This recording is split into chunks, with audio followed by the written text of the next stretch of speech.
All right. Late start today, but we're here.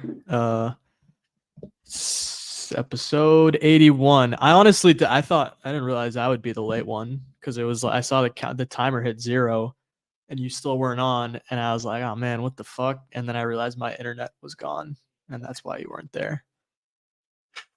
Yeah, I pulled together in the last minute. I'm like, oh, I made it, and I was talking to myself for 2 minutes while your screen was frozen. I had to have You some. got the I almost got some front running with friends and people in. I didn't know really. how long it would take for you to get back. I sent the link in there. You got the wrong mic Wait, on, by the way. And do I? I think so. Maybe not. Damn, this is such I a. don't have good ears.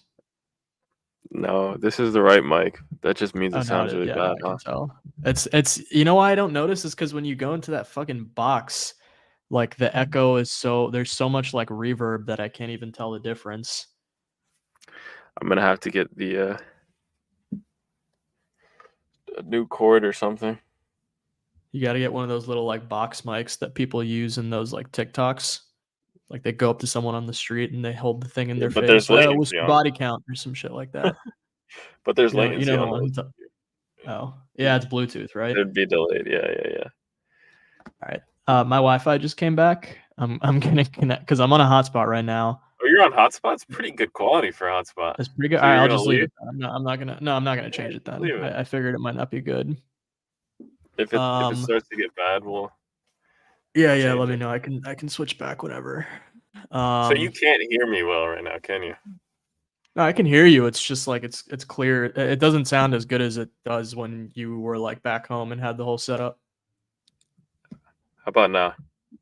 This is just gonna be a That is better. Yeah, that's better. live testing. How about now? It sounds the No? same. I can't tell the difference. I'm playing with some knobs. Fuck it. Dude, you gotta turn the camera following thing off. I hate it. Why? I It's always have great. that turned off. No, it's just I mean, I don't like it. Like, it's not on right now, but it's like super disorienting for me. Did you not? What? Did you not make your bed for this episode? I never make my bed, dude. Wait, let me stop this thing. And then you have to do that, and it looks so stupid. I just hate Nice. I hate the tracking thing. All right, the moment everyone's been waiting for, the moment 7 people have been waiting for. Oh my god, Bumsy and Waj are both they're both like, yo, should I hop on? Should we might as well add them in, right? Like we're here. Oh, fuck it. Why not? Let me message. Might as well.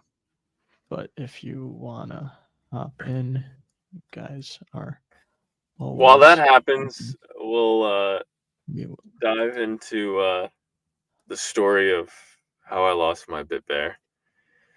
My most prized possession I've ever had. So I bought the BitBear. I mean, we ran the numbers. We looked at the chain.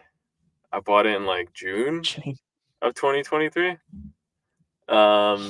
ETH was 1900 at the time. Bought it for 0.991 ETH. So,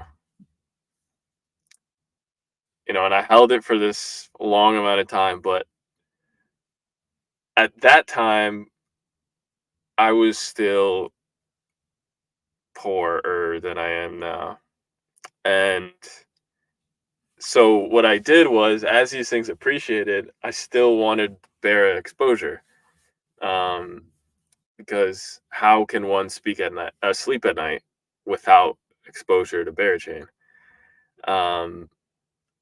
I basically was also interested in farming some different protocols, especially some on Solana. Didn't have much. Watch is here. Yes, let's go. There we go. Hey, He's good. got the shirt on too. yes, it has to be done. Came I'm ready prepared. to make fun of CEDO. Oh yeah, The he was just telling the story. yeah. Oh no. So basically, at that time, I wanted to farm protocols, a bunch of them on Solana, and so I would borrow on Arcade. Shout out to Renato, from Arcade. I mean, we watched that protocol get built out, like the rebrand and everything. Very good app for what it's worth. I always thought that the loss of my bear would be because there'd be like some fucking hack that happened to the Arcade protocol. It always felt kind of dumb, especially as the bear appreciated to like put it on there. But I was like, fuck it. It kept working. So I basically borrow at like a really bad rate, probably like 50%, 55% APR, and like at most 60% LTV, depending on the value of the BitBear. And it was on a monthly basis. And I would basically take the USDC, put it in some farming protocol, and then all I would really have to do, depending on how many people were lending to me, is basically pay like a couple extra $100 to keep the loan going every month. But my fucking dumb. And so what I would do is I would put a calendar thing, like a calendar event the day before the loan was due to make sure that I fucking did it properly. This time around, I put the calendar in the a calendar event in the wrong place. And it was crazy because the night before, I'm thinking, because throughout these whole weeks in the past episodes, Ollie's been trying to tell me to sell my BitBear, and I've just become more bullish as he's told me that. And I'm like, dude, this is gonna be the greatest like trade ever. Like realistically, it's like, 0.9 ETH is really like 3,500. But in my mind, it's like I got it for 1,900. It goes for like 10K. It was upwards of like 18K at one point. That would have been such a good P&L. And I was like, they're gonna go to 50K, 100K one day. Like the P&L will look so amazing. And yeah, so I always borrowed against it. And I just didn't pay attention to my loan, didn't pay in time. It was actually an exit liquidity editors meeting that I was in the middle of, and I saw a DM from Renata on Twitter, and I was like, "Oh, my loan is probably due. I could probably hit it after this meeting, and then go back after the meeting." And I'm like cussing out. I'm just like freaking out, and Ollie's like, "What the fuck is happening?" I just end the call. I was just like pissed, trying to get it back, and I'm messaging the guy on chain. I found out Ollie found his like Twitter from OpenSea, and I'm just like messaging. I'm like, please, bro, just give it back. I'm like begging on the fucking chain in this guy's DMs, and then I seen he sold it, and I was like, it's over. So realistically, probably lost like $2,000. I took like 6.5K in the loan. They're valued at like 8, 9, 10K. I don't fucking know anymore. Just a really, really, really tough pill to swallow. I'm not gonna lie. It was rough. And like for what it's worth, I joke a lot and I say, like, how can you sleep at night with bear chain exposure? I did not sleep well I have not slept well since I lost my BitBear. For reference. So, this is a lesson in just being organized, I guess. Having your calendar appropriately managed. Rough one. As for what I'm gonna do now, I'm probably gonna buy back a BitBear. I think I can get one for like 2 ETH. I'd be happy scooping one at 2 ETH. But for what it's worth, one of Ollie's biggest things that he hates about kind of like this BitBear trade is the barrier to entry at the lowest rebase is pretty expensive. Sort of start to feel that when you have to press that buy button for like 3 ETH. So, it is what it is. That's the lesson. It always is what it is. We move. It's not the end It's of like the that world. saying, right? If you were to sell all of your positions today, would you buy back at those prices tomorrow?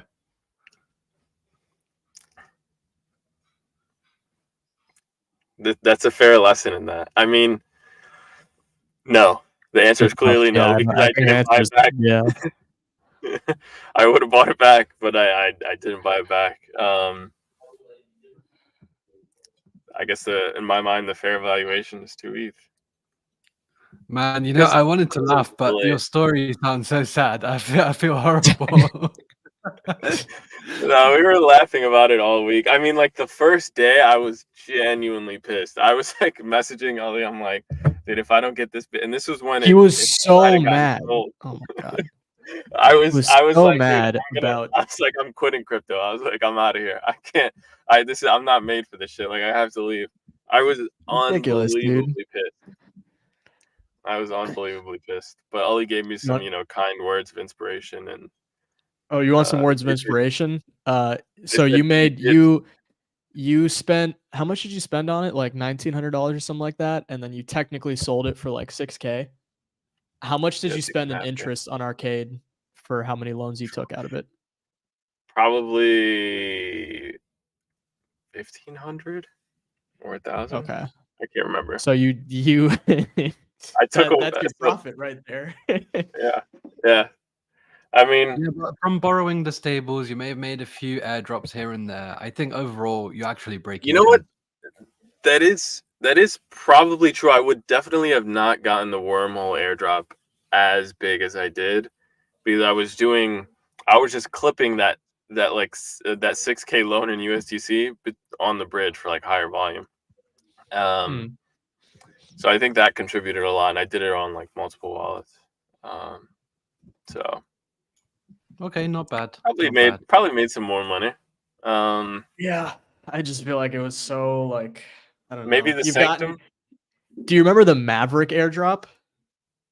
Like Yeah, the that was a first Maverick airdrop? That was so random, and like you made probably like twice what you lost, and that like it's just such an inconsequential amount. Yeah, the Maverick airdrop was like 2 ETH for you, right? The thing is, a lot of people say when it comes to NFTs, like there's some sentimental aspect involved. There's deep sentimental value in that BitBear. There's Like, I want sentimental that value in specific every trade for BitBear. you, though. You're just And that is a a problem. girl. Yeah, fuck you. Yeah, I saw I this think tweet. it's CEDO and NFTs, right? Hasn't CEDO lost one of his Solana NFTs before? I did. Oh I yeah, lost, he got drained of his like first PFP. I lost my Fracture NFT. Yeah, Yeah, I forgot about that. but those I went down think it's only. fine. It's time to move to ordinals. Move to ordinals. Yeah. Well, I have a quantum cat that I'm willing to, or we have a half of one each, and I'm willing to sell him his half so he can just have the whole thing. But those aren't good PFPs. I feel like Terrible PFPs. They're not. They're pretty ugly. Yeah. I saw this tweet like yesterday or 2 days ago that was like, it was like someone talking about his friend from the last cycle who like he had some like big holding as most of his portfolio, and he was going to sell it at 100x, and it went up to 99x, and then he round tripped it back down to 0. That would be me. And then he I quit would crypto. do something like that. Yeah, I would do something like that. Yeah, that's like all I hear now when you talk about like, oh, the P&L was so clean, like it was going to go to 50K or to 100K or whatever, and then I would be able to see like nice numbers on a screen. It's like, it's a bad mindset. Man. It's a bad mindset. Okay, so like, CEDO, what's the lesson? Like, how can all of the viewers like learn from this to make sure that we don't make the same mistakes? Well, I want to tell people not to marry a trade, but I honestly think that like maybe I'm still delusional, but I still think that there would have been solid benefit in marrying the bear chain trade. Although that's up to debate, and we'll see how that turns out. But yeah, don't marry trades, I guess. Definitely don't get complacent. Stay organized. I mean, that's yeah. I don't know if the trade. I mean, whether or not the trade was a mistake is like a matter of opinion. Like I think it was a mistake, but a lot of like bear chain bulls probably wouldn't see it that way. The mistake was not paying back your loan. The lesson is like when you have money on chain, like you should be fully like on top of that and aware of that. And like you said yourself, and you've like texted me so many times, like every time you take out a new loan, it's like anxious for you because you don't know whether there's gonna be I've taken the arcade one. It's just in the beginning I didn't have a good concept of like the directional like bet you're making when you take these kinds of loans, especially against like ETH. So there was one time I remember I was like I took it against ETH just because the liquidity for filling those loans was so low, like no one was offering USDC. And I was like, oh dude, I'm making the wrong bet directionally against ETH by doing this. Like I'm not gonna take this on. So yeah, there is like a lesson in understanding the direction you're taking when you take these loans out. But yeah, you have to understand what you're doing very deeply to feel comfortable doing like permanent, unreversible on-chain activities with like a significant amount of your portfolio. I think is the lesson there. You have to be very responsible and understanding of what you're doing. I think giving yourself a bit of a extra buffer would be better as well in future. Rather than waiting for the day before or on the day of the loan, maybe 3 days before or 5 days before. Also a great point. Also a great point. Yeah. NFT lending is also just like wacky, It's like it's the most like plus EV to wait until the last possible second to pay it off, especially with like these high rates and the short loan periods. Like I'm guessing you were taking out like 30, 14-day loans and just rolling them over. Like if you even cut that by like a couple days, you're increasing the effective APY you're paying by like quite a bit, especially when it adds up over time.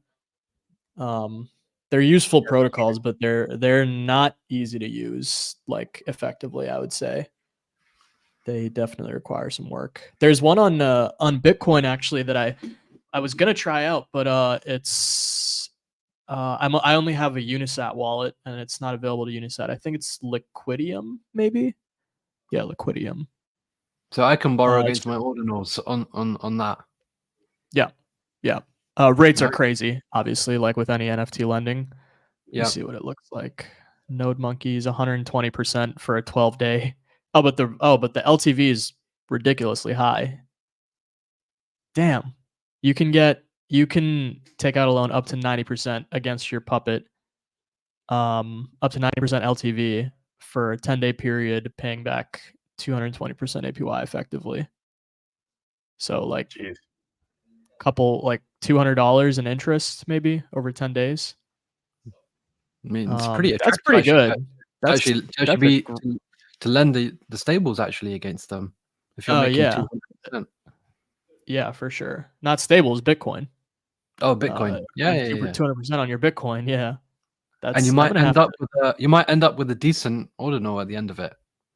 You might end up with a decent ordinal. You might end up with a decent airdrop as well. I believe they have a points program. They have a leaderboard. Yeah, they have a points program. Wouldn't it take like a whole one of the whole 10 days just to get the transaction? Like for those transactions to finalize? Yeah, probably would. Yeah, that's the challenge. I don't know how it works. Maybe it's it might just be like deposit and then like with bidding on Magic Eden, you don't have to like wait block by block to adjust your loans and stuff like that. It's probably not good. I can promise you that. But there's probably not a lot of people farming this. Like if you want to airdrop farm, it's not a bad idea, I'd imagine. Good Hopefully they're calling themselves Bitcoin sidechain, not just an app. Yeah, it would be nice. And also like, I don't know, it's NFT lending. We've seen this happen like everywhere and it's never really been that successful except for like Blur. Yeah, speaking of NFT lending, if that one guy from Abacus is out there, I miss that guy. Hopefully that guy's all right. I feel like he's gone. He left though. Yeah, I don't think he's around anymore. He's in some other industry by now.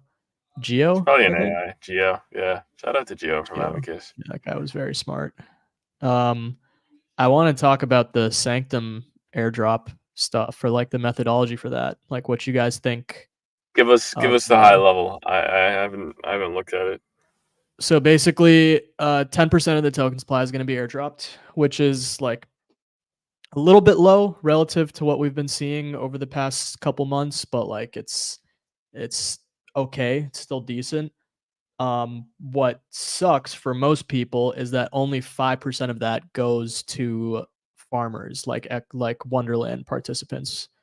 The other 5% is going to like what they call earnestness, or like meaningful social contributions. So like how you had to link your not your Telegram, your Twitter and your Discord. They're going to use that to determine your like social contribution and distribute 5% of the token supply based off of that. Basically, like, and they're doing it manually apparently. So it's like Galaxy. It's like a Galaxy airdrop, except they are going through and looking at everything and determining whether or not you like made good contributions to like the Sanctum community or not. So I'd imagine there's going to be some small people who win really big on this.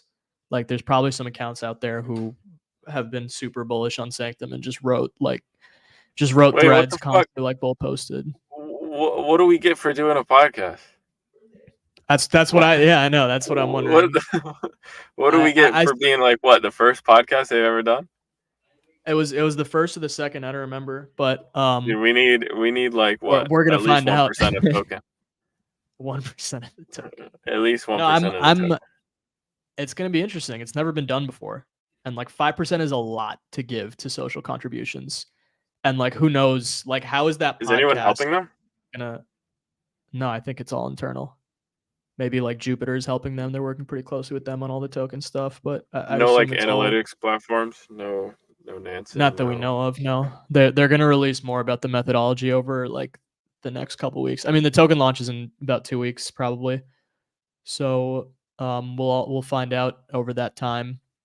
Good for them. Good for those guys trying something new. Yeah, it's gonna be it's tough, definitely going to make a lot of people mad. I think some people I'd argue. Really well. Yeah, I think the success stories might outweigh the inevitable people that will be mad no matter what your airdrop is. I think that's actually a really good idea. But if you think about how many people they probably have had farming that connected their Twitter and Telegram, what would you have to guess in terms of like how many accounts they have to go through? Oh, it's a lot, dude. I don't know how they're going to do that part. Right? They'll probably automate it by. I think they can pull like message count from Twitter. Discord. How many messages that in a specific thing, and how many times you spoke in a specific channel, or it could just be pulling like XP data that's inside their Discord. I don't think it's going to be that hard. And they're smart. Well, but quality is the hard part to evaluate. Like if you go and you pull based on keywords, how can you tell the difference between, like I saw this one account who would do like whiteboard explainers of Sanctum. Like when they first like started to really blow up, he did like super simple whiteboard explainer, like videos and threads. And like in terms of actual quantity, there were maybe only like 3 or 4 of them. But in terms of quality, it's like some of the highest quality content you could ask from a community member. So like, but what if the quality rating would come from like social engagement or interaction? So maybe they have a bucket they would have to evaluate it somehow. I don't think you can just like, that's not something you can just automate. But how many of those are like, I'm sure they've aggregated content creation in some way. I've seen some Discords where those are posted to a board, like a community board, where people that write blogs can highlight their blog about the specific protocol there. And then I think quality will be gauged by like engagement, which is still gameable. Like you could just bot your thing if you knew this was going to be the methodology. You could bot the tweet that you share this with, or the blog that you share it with. But considering they only talked about it now, I think it'd be safe to say that not many people knew, and that they could, like, in terms of the total amount of people in a Discord, content creators are probably less than 10%. maybe less than 5%. I think they could pull that bucket pretty easily, and then rate them based on engagement metrics. I It's still kind think of it's crazy actually. 5% is massive because if you think about it, like realistically, it's how huge. many creators are there that have made stuff about content about Sanctum? Maybe a few hundred, right? I can't imagine there's even a Wait, 1,000 Ollie, people. did you have a Sanctum thread? Dude, no, I did. I mean, I've like engaged with them and I've like replied to them, or like I've posted like cryptic shit about them from time to time, but I almost never talked about it on my Twitter because we found that we had them on the podcast when they were at like 10 million in TVL. And like I was like, I'm not gonna go and dilute this just yet. Like I told everyone, and like I told like friends and like different group chats that I'm in. I was like, yeah, like this is gonna be like a top 1 protocol on Solana someday. And the thing is, who is And that? Like, it would be interesting because like we pulled that publicly. Like that thread was pulled on publicly. Like we had Anders from MarginFi, who we asked which protocols would you like to have on. He mentioned Sanctum. I reach out to Sanctum. They come on the podcast. Does Anders get rewarded? I know Like that's that, crazy. I'm that'd be pretty funny. What, like, if we had like, I think we had probably 3, not including the podcast itself. We had like 3 pieces of content from the Sanctum. We had that Anders clip from the MarginFi pod. We had like the promo, and then we had like I think 1 clip after the pod. Like, so you're bringing this up. You're bringing this. You're bringing this up so we can make sure that we're getting paid for these. Is that that's what you're saying? No, I mean, I don't even know how they're gonna do it. Like I did link the exit liquidity account because like I figured that they would be, I mean, they mentioned they would be looking at social contributions. So I was like, we did a whole fucking podcast with them. Like, if we're gonna get paid for anything, like it should be that. Oh, you linked it to your big wallet with your own farming? I linked it to my wallet. Yeah. Oh, I don't mean to dox your wallet, but yeah. I don't know if people can find that. I linked it to a wallet that I control. Yeah. Yeah. Yeah, so I don't know. It's gonna be interesting. What I'm really excited to see is farmers who split across like 150 wallets crying, and then like kids or like fucking like hustlers who just wrote threads about Sanctum and like didn't have more than 5 sold to their name getting dumped with like 6 figures. Like I really like, if any airdrop is going to do that, it's going to be this one, like based off of how they're doing it. And that would be like life. I think it has potential to be life changing for a lot of people. That being said, if it's 5%, like think about it, right? Sanctum could be what, maybe over 100 million FTV, and like I'm being pretty conservative with that. Actually, 5% would be a $5 million airdrop. That token is going to launch probably stone bottom. Whatever it launches at, it will never be lower than that valuation ever. All right, chill out. Chill out. No, I don't know. There's like, I mean, it's a cool concept, but like realistically, I don't know, man. They're like, I'm not like, what all right, give us the comp. A lot of things. Give us the comp. There is no comp. There is no comp. Those the best. Those the best projects. The best tokens. There's no comp. It's like, what the token would be used for. I'm guessing incentivizing different. Who cares? I mean, but you could like feasibly, you could make it useful. Like you could have, like, they already have their LST process like tiered into 2 different things. Like you can either be a nobody and launch and just get liquidity, or you can like set up your own validator with them. Like they could have that be a part of the process to like filter a little bit more. Like there's governance, there's like fee sharing for Infinity for like their swap module or something. I haven't thought this through fully, but like an interesting comparison is these like roll up deployers. Like there's I forget which one, maybe a Veil or like Alt Layer. One of them you can go and like without having any coding experience, you can just create your own roll up, right? Caldera, yeah. So what Eclipse used to be. Plenty of people have like talked about it before. The answer to that, the first answer to that is always like, why do I need to go and create my own roll up? Like, sure, I can do it in 5 seconds, but like, what's the point? If you can do it with Wait, an are they gonna LST, count? Are they gonna count this episode of like bull thesis for the I airdrop? don't think they're gonna get it. I think I would imagine they stop collecting after they announced it. Otherwise, like people are just gonna start to fucking like, no, this is just me like No, my I'm actual kidding. like I'm kidding. thesis, you know? If you lower that tech barrier to launch LSTs are like capital generating instruments. You can do any number of things. You have like a money machine basically, and you can plug in more capital by getting more attention and more depositors. You can direct that elsewhere using fees and commission and govern that with your own like side token. There's like an actual like blueprint there that could be used, and you don't have to have anything technical built on top of it. It can just be like purely growth, or it can, it can have some sort of more complex component. Would you do? Would you? I mean, I feel like all these like Solana apps always get the ETH comp. I know there isn't really an ETH comp, but the obvious closest one in my mind might be Lido. I mean, in terms of like Any pure value liquidity, there? maybe. As in terms of just like pure, I mean, Lido's the biggest like project on an ETH DeFi, an EVM DeFi. So like, but in terms of what it actually does, I don't know if it's really a comp. It's in the same sector. It's as much of a comp as like Rocket Pool or Anchor One of the or Stater or whatever it is.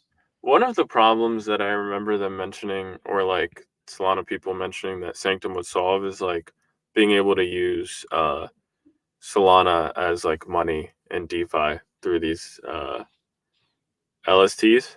Do you think they accomplished that? Because I partially think that although it's cool to have a bunch of different branded validators with like deep liquidity across all of them, are there any there has to be some like downsides in comparison to like having a dominance that Lido LSTs do. The Lido's LST does.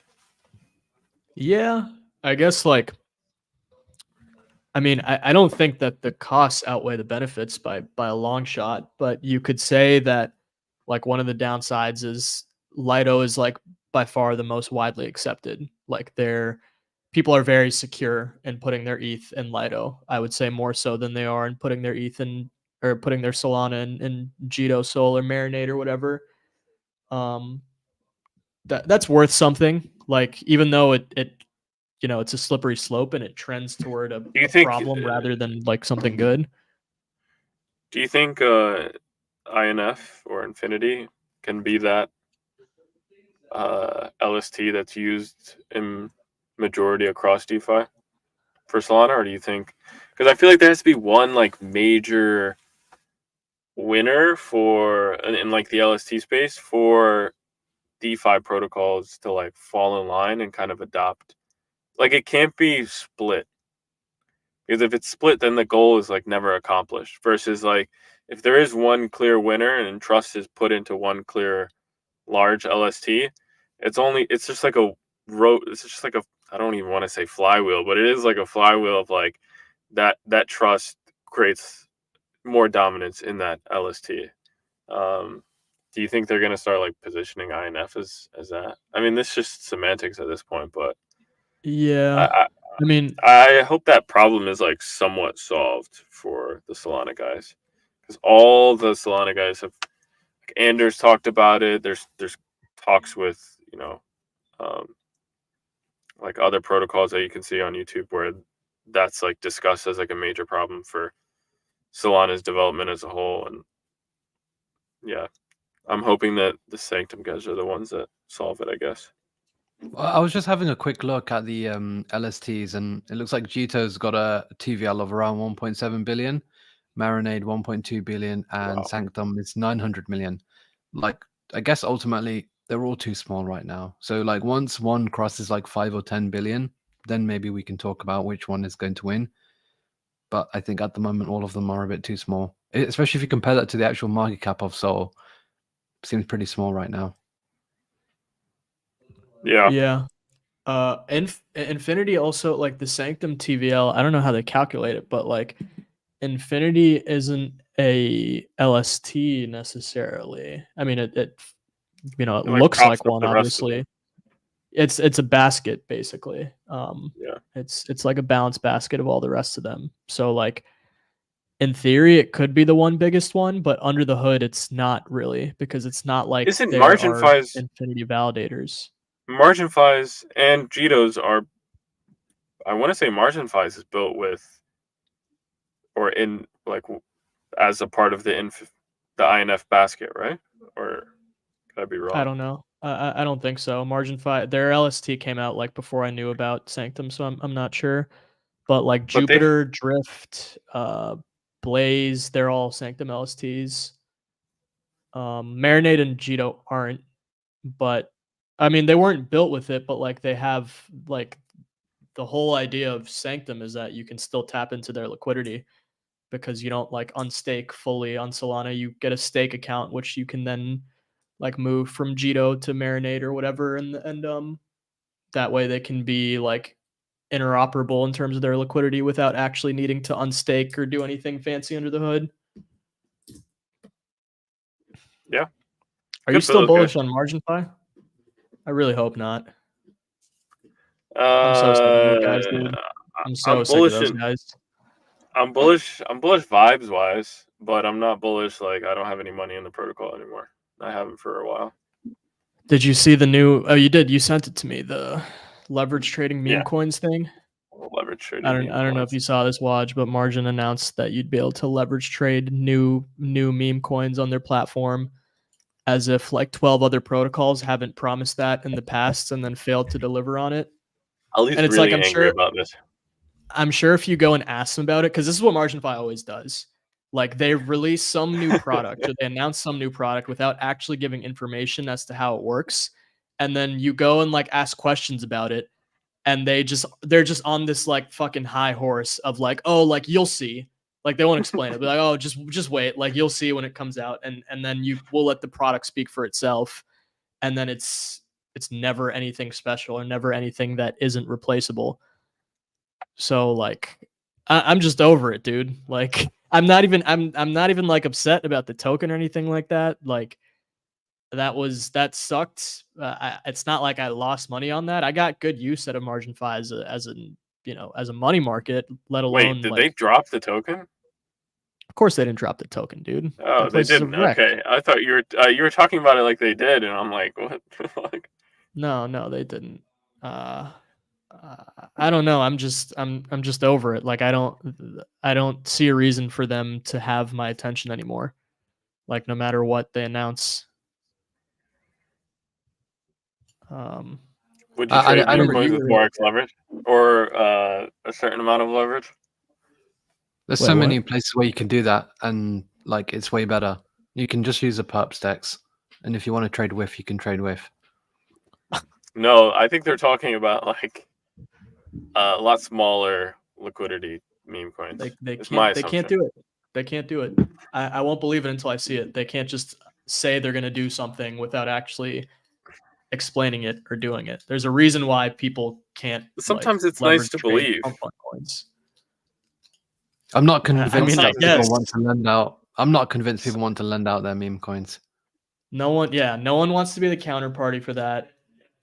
We don't even know if people want to trade that early, and there is no like model that is able to scale that safely for like the protocol, for the users, for it's just like unless they like solved some like very very potent issues in DeFi that like unless they solved like under collateralized leverage, there's no way. Like I just don't Well, buy I it. think the only thing that works is like the gearbox model, like that works. Yeah, and But even that is like big assets, and you have to your liquidation parameters are very tight.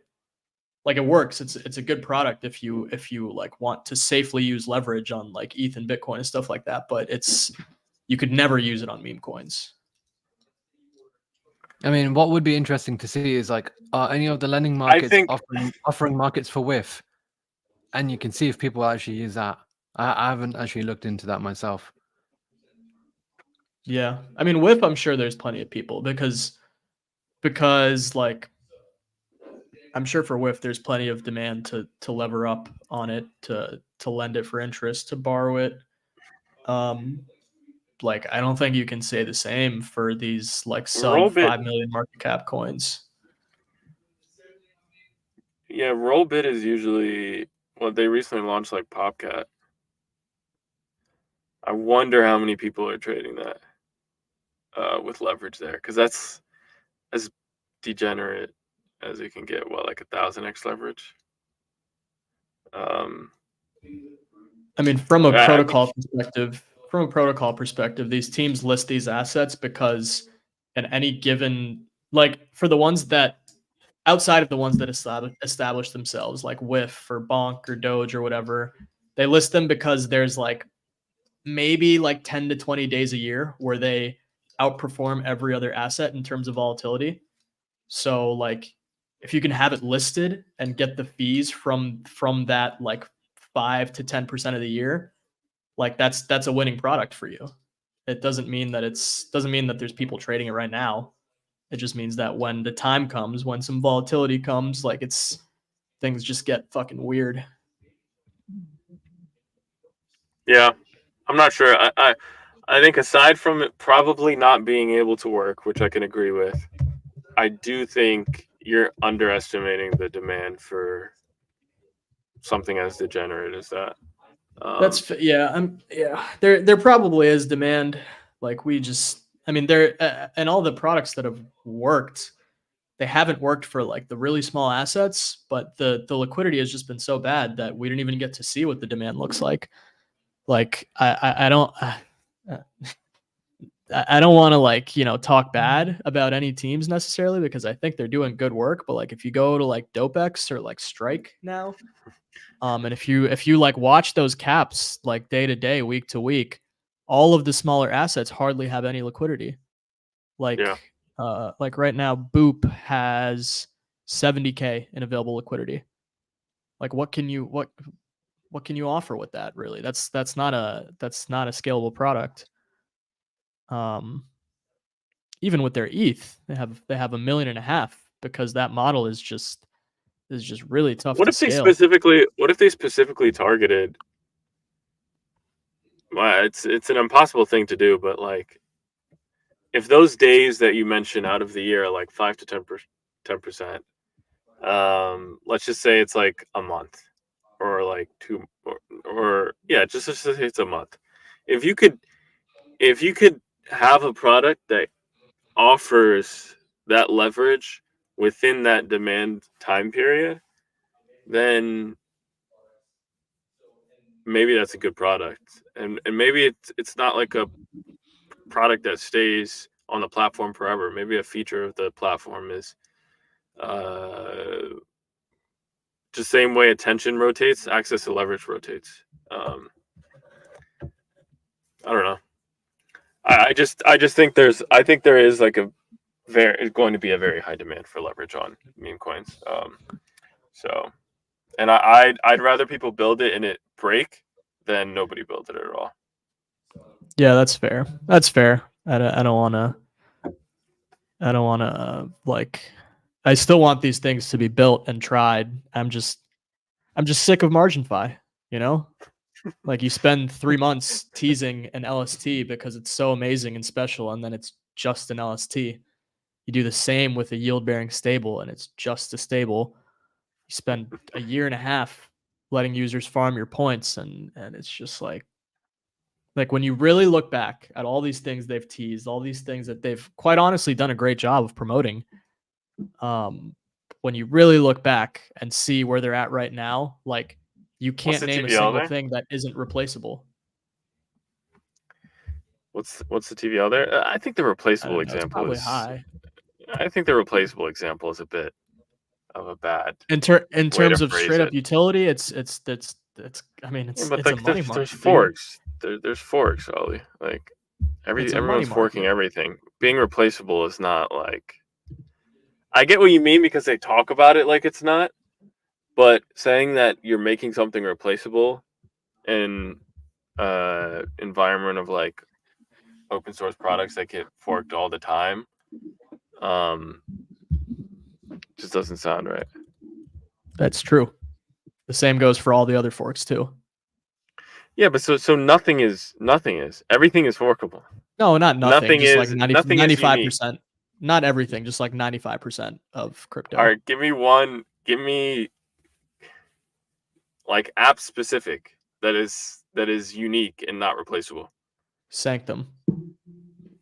Eigenlayer. CEDO. Eigenlayer is Uniswap. replaceable.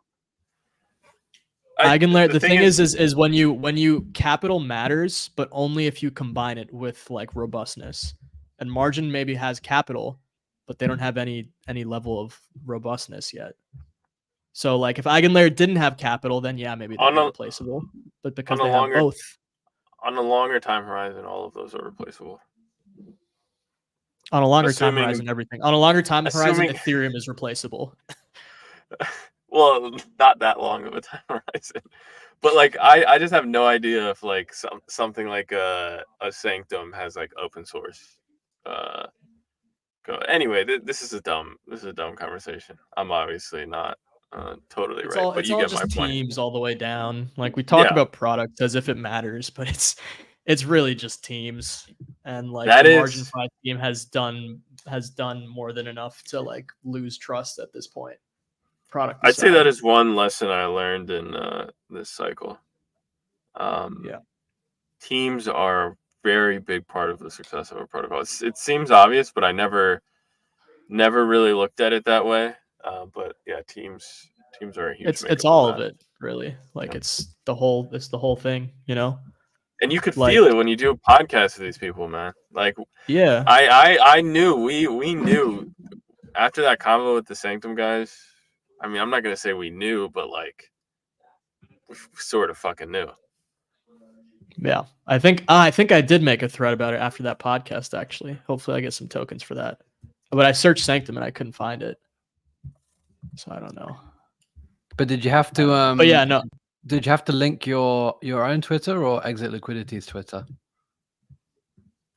You probably just. I linked. All right, we're not going to talk about this. I linked Twitter to a wallet. I set up a profile. Good. Yeah. All right. What else do we got? I think that's enough Sanctum. Shout out to those guys. I think that was everything that we wanted to talk about this episode, right? I don't know. We didn't really have anything. I kind of just. Anything on your mind? What do you have going on? Well, seeing as though the title of this show is a lesson in stupidity, something that I did that was really stupid was I just held on to some meme coins for like way too long, and they're like minus 90%. For some reason, I just thought that the meme coins that I picked were going to be the next $1 billion meme coins. Clearly, that wasn't the case, and yeah, I'm down bad, but that's okay. We'll make it back. Yeah, I think some of them are bouncing. Some of them are bouncing off nicely. I think like Whiff is doing all right. I think one thing that I'm noting for future reference is the trenches chat. You can gauge what part of the meme coin cycle you're at based on activity in the trenches chat. The chat is like slowing down. These days? What's it like these days? It's slowed down. There's hardly anyone. People were talking like during the debate, but that's it. Yeah, very slow. I don't really trust like big group chats. Honestly, like I think a safe assumption you can make. I know. I still. Because I not know that some big. of the stuff that people have done in there. Like sometimes it's just obvious, and like I think if you're in a group chat with more than like 15 people, you can assume that everyone is just looking to make you their exit liquidity, and like you'll probably be like that's a safe assumption. I think like 90% of the time you'll be correct.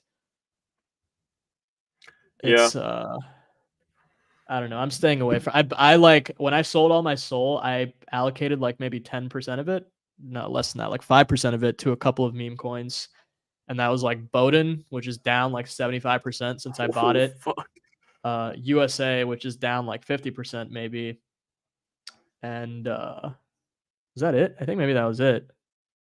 Yeah, that was it. Not great picks, to be honest. We should get Kels on in the next few weeks. So I feel like we had Yeah. him on during like not the peak of like meme coin stuff, but it was definitely a high point. I think like during Token 2049. I think Oh if my god, you're dude. Sydney what? Sweeney launched the Pump Fun coin. No Wait, way. is this real? No way. Nah, that's not real. I think her account was hacked. It sounds like her account was hacked, but it definitely looks like her Holy account was hacked. shit! But Holy shit! She did. Yeah, I think if Sydney Sweeney was going to launch a coin, it would be named something better than just Sweeney. her I mean no, I would not. I think you can pretty safely like underestimate every celebrity who comes into crypto, and like don't assume they're geniuses. Like not only are celebrities dumber than the average person, but they're going into a space that like you require multiple mental illnesses to understand. But there's no way. This is fake. This is 100% fake. CEDO, what did you do in the end with the celebrity coins you were trading? The only coin I have left is DJT. I think I bought at Oh, you sold it. I thought I bought at 180, and then I realized that the fucking Solana transaction failed. That was like the first time a Sol transaction had failed. I thought I had exposure, and then I checked it like last week or maybe like 10 days ago. It was at 130, and I just didn't have any in my wallet, and I was like, all right, I'll just buy here now. So now I think yesterday I checked it, it was like 100. I have Wizard still. I sold a good bit of that. I still have a few of those tokens from like I don't know if those are runes or whatever the fuck. I think they're good. I think it's a good meme. I don't What even else think do I Sydney have? Sweeney's that attractive. Like she's hot, but she's not like have this much mind share kind of hot. No, if Sydney Sweeney actually launched a coin, it would be the Oh my biggest god, coin in crypto. it would be the end of times, dude. It would be I It would would exit be the industry so fast. No, it would be it would go to like 500 mil though, easily. If she launched it and she did it the right way, if she did it like Iggy did, it would go very far. Yeah, but what is Iggy at now? Iggy's fucked. I don't. But she's like She still like I she still plays the see her on the long game timeline though. every now and then. I mean, she like probably sold. Did you see the phone fucking shit she has? no. Like a cricket. She has a cricket competitor, like cheap Oh phone yeah, line, yeah, phone plan. yeah. I mean, she launched that. The ads look pretty good. I'm sure they were funded by the fucking token. You could pay with Mother.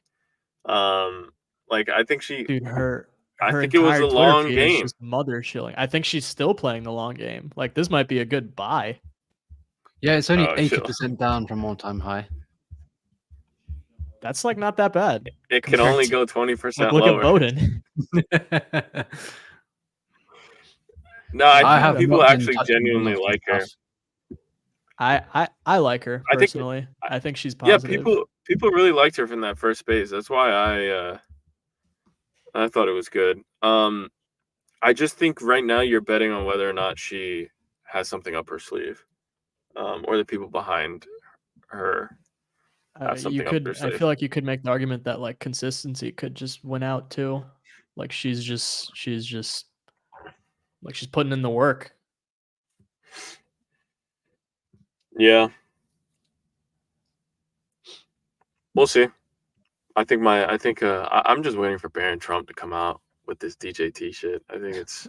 I think Barron Trump honestly combats Sydney Sweeney for biggest coin. Sydney Sweeney's not gonna launch one though, especially not after she got fucking hacked. Do you think? Okay, be honest. Do you think these people are actually getting hacked, or are they getting a text from someone who has a low level understanding of crypto saying, and these are all like this is allegedly for everything. But do you think that like you just some guy named Sahil or something texts you like, dude, you don't even have to launch a token. You could just say your Twitter was fucking hacked. Yeah, I know. She could have just launched it and like just fucked it up so bad, and she could have been like, "Oh, sorry guys, like I got hacked, haha." And then like all shoots you a have to second do, try. all you have to do is give like a Sahil type character access to your crypto, and if he just talks regular, people will think it's bullshit, just because that's the like kind of guy that guy is. But yeah, I think it's definitely not real. But I think there's a chance that some of these people are fake getting hacked. I think like 50 Cent did it.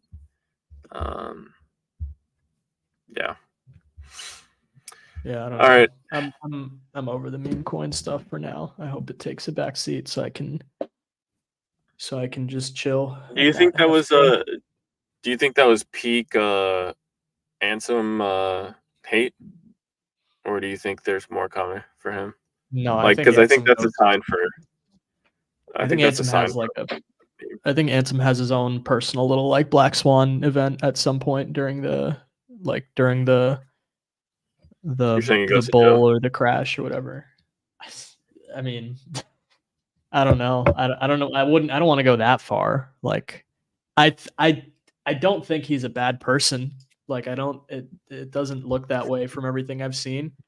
But like, just there's no way that some of this stuff is legal. Like there has to be a file on him at that allegedly, like the size of a dictionary. I don't know. Yeah, we'll see. I guess that aside, also I think like when you just get in the same way that when coins run up high, they have to come back down like hard. I think the same goes for like people in crypto. Speaking of shitty coins,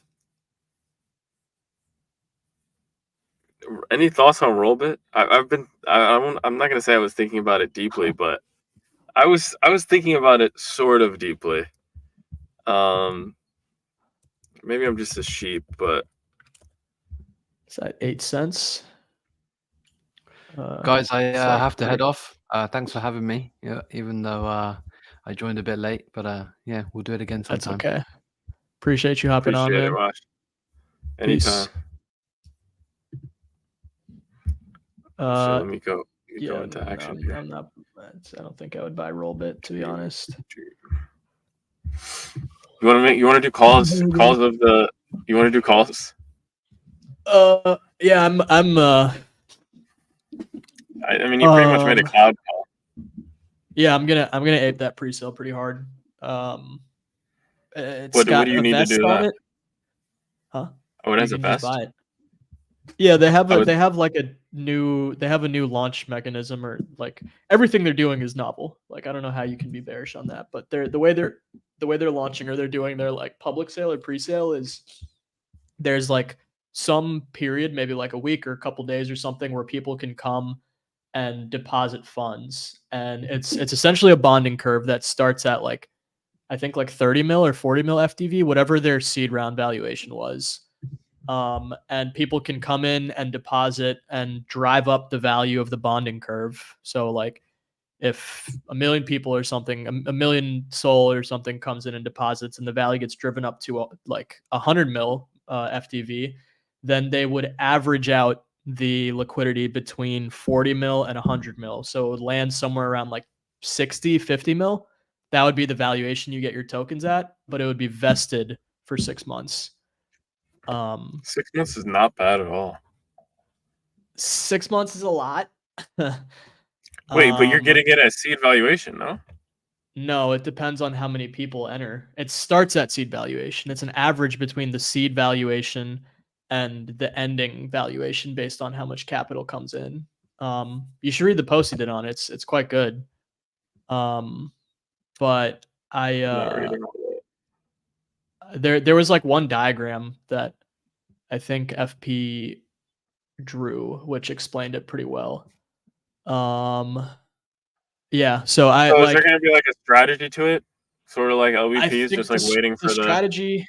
Yeah, the strategy is you watch because everyone's gonna get the same valuation. Like time isn't a factor because they don't want like snipers or bots or something to have the advantage. So it's just gonna be an average. Yeah. So but you couldn't watch the average be manipulated?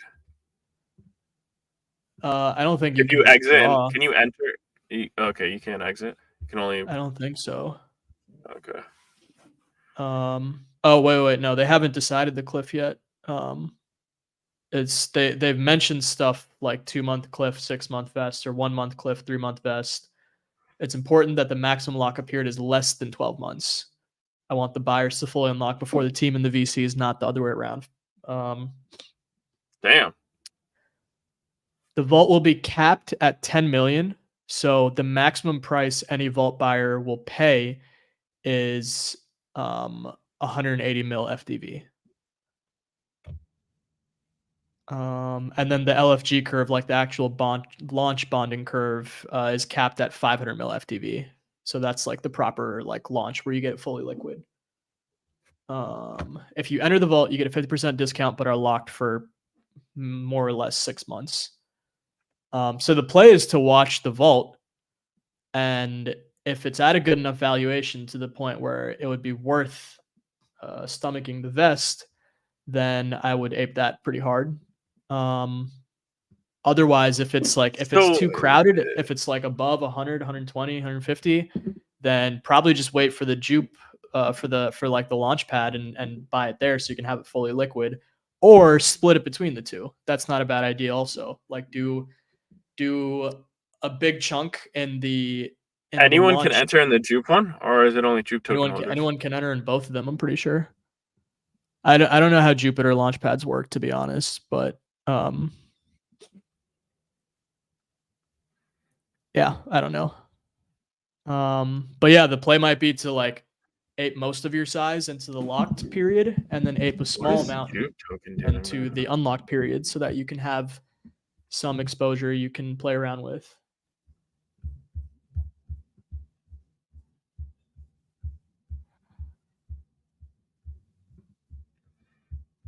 Wow. I mean, jupe token is higher than it was at launch. Yeah, people are bullish on jupe these days. I think they're one of the only dApps with a solid community.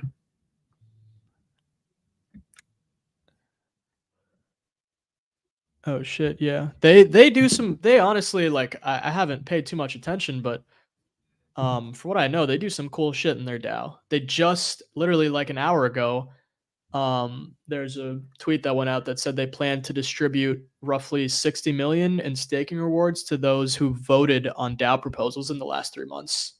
So a retroactive airdrop to DAO voters and stakers too as well, which is like pretty fucking cool, honestly.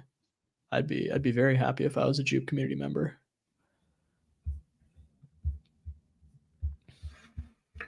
Yeah.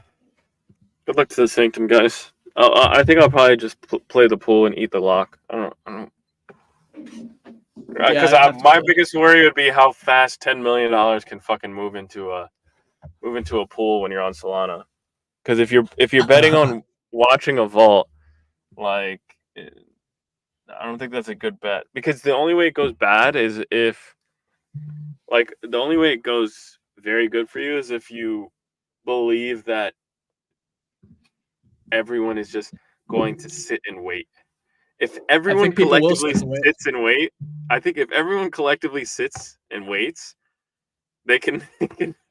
Well, I guess if they all went last minute, it would drive the thing too high, and fuck Well, up the the thing average. is like if you look at it from like a GTO perspective, like number one, there's a lock on it, so like it's not going to have insane interest because people don't want to lock their funds for 6 months or however long. And second of all, the longer you wait, the more information you have.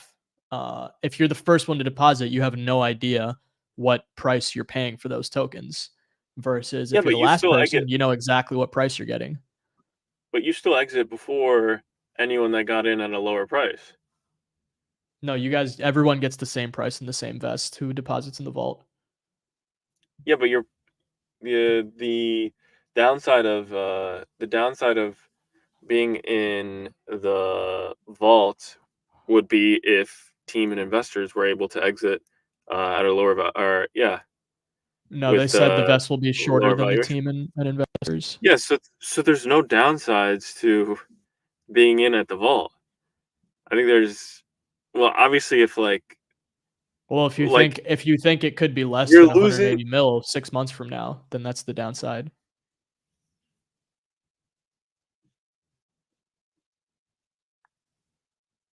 Yeah.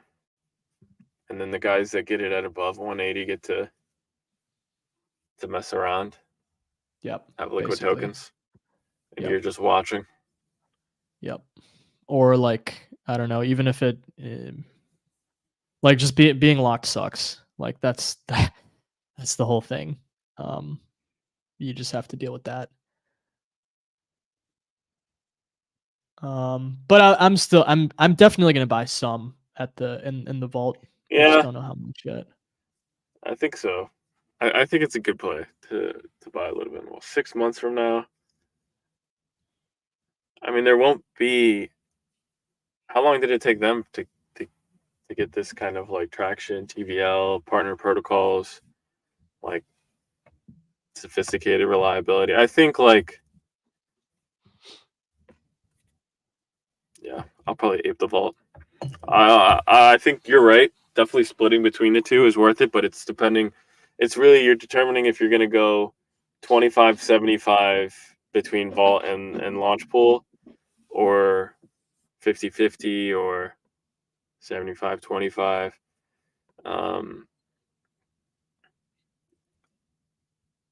I'm almost leaning. Yeah, I'm going to look at it more and figure out what I'm going to do.